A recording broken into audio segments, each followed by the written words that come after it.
సిటీకి ఎవరు ఇంట్లో రండి వచ్చేయండి. ఉన్నా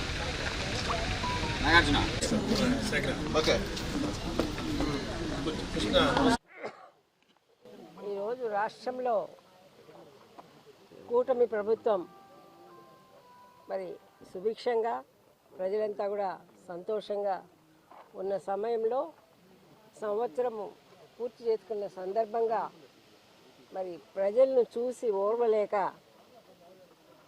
జగన్మోహన్ రెడ్డి అనుకో ఈరోజున రాష్ట్రంలో అల్లర్లు సృష్టించాలి, ప్రజల మనోభావాలని దెబ్బతీయాలి అని నిర్ణయించుకొని జూన్ 4వ తారీఖు నుంచి కూడా వాళ్ళు చేస్తున్నటువంటి కార్యక్రమాలు చూస్తే వాళ్ళకి ఇంకా కూడా సిగ్గు రాలేదా అని ప్రజలు భావిస్తున్నారు.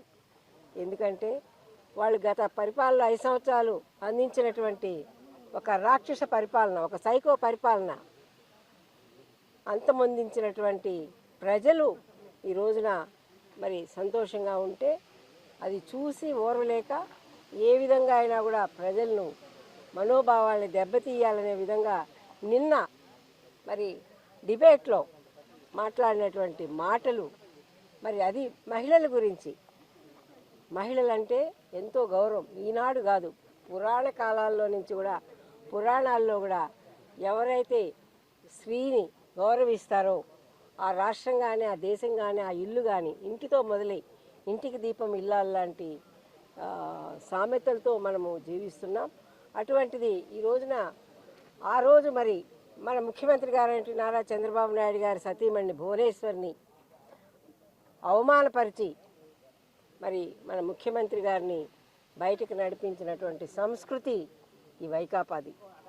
ముఖ్యాంశాలు మరోసారి. ఫలించిన శ్రీకాళహస్తి ఎమ్మెల్యే బొజ్జల సుధీర్ రెడ్డి ప్రయత్నాలు. త్వరలో పునః ప్రారంభం కానున్న స్కిట్ ఇంజనీరింగ్ కళాశాల. శ్రీకాళహస్తీశ్వర స్వామివారిని దర్శించుకున్న ఆంధ్రప్రదేశ్ రాష్ట్ర హైకోర్టు న్యాయమూర్తి జస్టిస్ రాధాకృష్ణ కృపాసాగర్. దర్శన ఏర్పాట్లు చేసిన ఆలయ అధికారులు. పరిశోధనలపై ఆసక్తి ఉన్న విద్యార్థులకు తిరుపతి ఐఐటిలో పుష్కలమైన అవకాశాలు. ఐఐటి డైరెక్టర్ డాక్టర్ సత్యనారాయణమూర్తి వెల్లడి. శ్రీకాళహస్తీశ్వర అనుబంధ ఆగ్నేయ గణపతి ఆలయ బాలాలయం అంకురార్పణ. ప్రత్యేక పూజలు నిర్వహించిన అర్చకులు. కాణిపాకం శ్రీ వరసిద్ధి వినాయక స్వామి ఆలయంలో శుద్ధ త్రయోదశి సందర్భంగా సామూహిక అక్షరాభ్యాస మహోత్సవం. పిల్లల చేత పెద్ద సంఖ్యలో అక్షరాభ్యాసం చేయించిన తల్లిదండ్రులు.